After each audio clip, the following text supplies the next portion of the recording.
na visionary na si Rudy Baldwin tungkol sa kanyang mga pangitain. Ngayon, eksklusibong humarap ulit si Rudy sa Rated Corina para sabihin ang ilan sa mga nagkatotoo niyang mga prediksyon. Rudy, ang daming nagimbal doon sa pinakahuli mong mga naging prediksyon dito sa Rated Corina. Siyempre kasi marami nang nagkatotoo dati, so ninenervyo sila na kung sino kaya ito, ano kailan mangyayari. Sa mga prediction mong yon, meron na bang nagkatotoo? Oo, Miss Corina.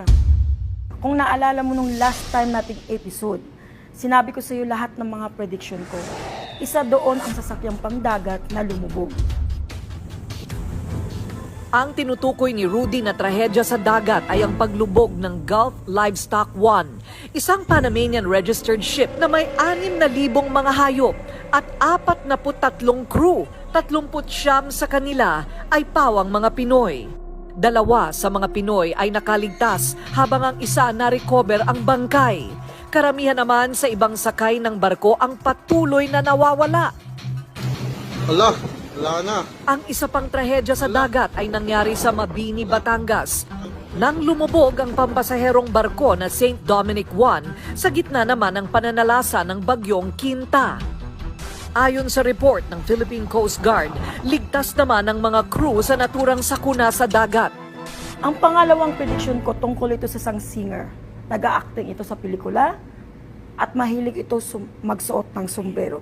Bawat kanta, bawat labas na. Alam na agad nila yan na si Mr. April Buerino at siya talagang tinutukoy ko. Hello! 2009, habang nasa Amerika, na-diagnose sa sakit na prostate cancer si Dennis Regino Magluyuan Magdaraog o mas kilala bilang si April Boy Regino. 2013 nang sabihin niyang siya'y cancer-free na. Pero noong 2015, ibinahagi naman niya na siya ay may diabetic retinopathy, isang kondisyon sa mata na maaaring magdulot pala ng pagkabulag sa mga taong diabetic.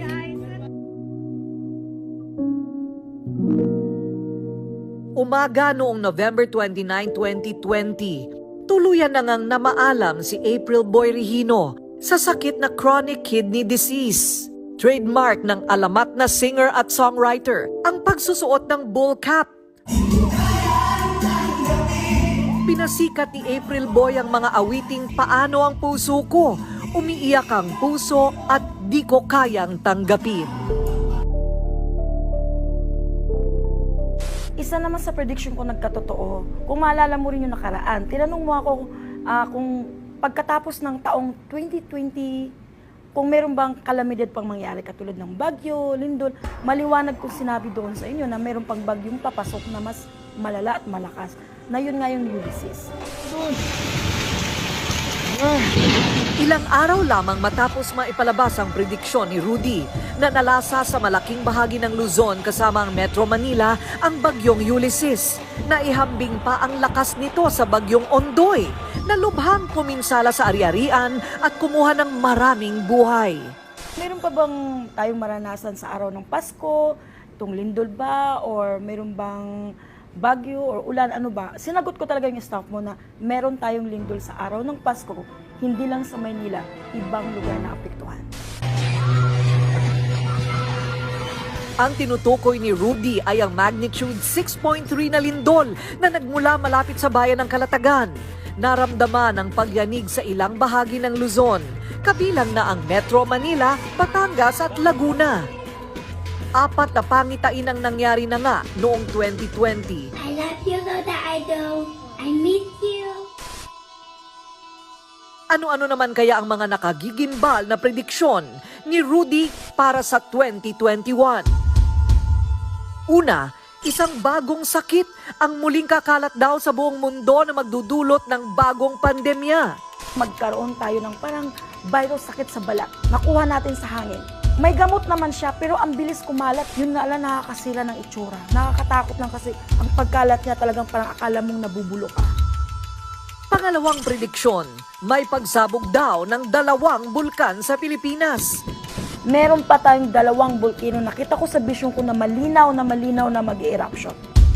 Pangatlo, may nakikita din daw siyang mga trahedya sa Himpapawid. May nakita rin ako sa vision ko na magkaroon ng plane crash. Hindi lang din aeroplano, kundi pati helicopter. Hindi lang naman sa Pilipinas nagkaroon ng plane crash. Pati sa Brazil, Argentina, Hawaii. Ang pang-apat niyang prediksyon, humanda raw tayo sa mas malalakas na mga lindol. Siya ang sunod na malakas sa The Big One. Ang The Big One talaga is mangyari yan sa 2023. Pero itong mangyari ng taon ng 2021, katumbas niya ang Big One. Maging si Rudy, nakita ang sarili na mapapahamak din daw. May lindol na mangyayari na isa ako dun sa mga napapahamak. Nagkaroon ng tumusok sa hita ko yung isang bakal. At ang panglima, babaha daw ng luha ang mundo ng showbiz sa pagpanaw ng ilang malalaking personalidad.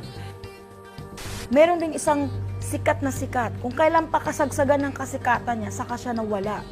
Legendary siya ang tawag ko sa kanya kasi nung bata pa ako, pinapanood ko siya eh. Kahit sa anong anggulo ng pelikula, pwede siya. Matawag ko siyang legend, saka kilalang babae ito. Isa namang male celebrity ang papanaw din dahil naman sa aksidente sa kalsada. Kasi kung kailan yung kasagsagan ng kasikatan mo, saka ka pa nawala. Kumbaga, ang lungkot eh. Ang lungkot lahat ng bagay na pinaghirapan mo kasi nakasubaybay ako sa'yo nung umpisang sumikat ka. Disiplina sa pagmamamaniho. Pero magigimbal ang lahat sa mangyayaring mapait na pagtatapos ng buhay ng isang male actor. Mamamatay din po ito sa isang tinatawag nating murder. Kasi pinasok siya, pinatay siya eh. Sana dubling ingat na lang po kayo. For sure, kung mapanood mo tong video ko, alam mo na ikaw ang tinutukoy ko. Ngayong 2021, maganda naman daw ang nakikita ni Rudy sa magiging lagay ng ekonomiya ng Pilipinas. Lahat naman, usually lahat ng business sa 2021 malago.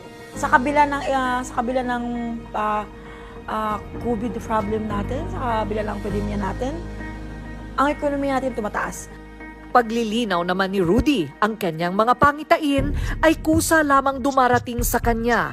Hindi ito isang pananakot. Maaari daw natin itong gamiting babala para makapaghanda o makaiwas sa kapahamakan.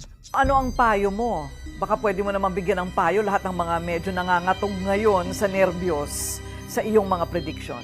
Huwag po tayo magpatalo sa takot dahil lang sa mga naririnig o nakikita natin. Dapat nga mas matapang pa tayo. Huwag natin kalimutan ang manalangin dahil ang manalangin ang pinakamalakas na sandata. Lahat ng bagay pwede baguhin ng Diyos.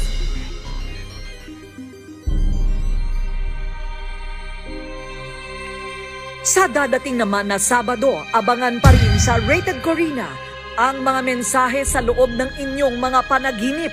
Mga interpretasyon mula pa rin kay Rudy Baldwin, eksklusibo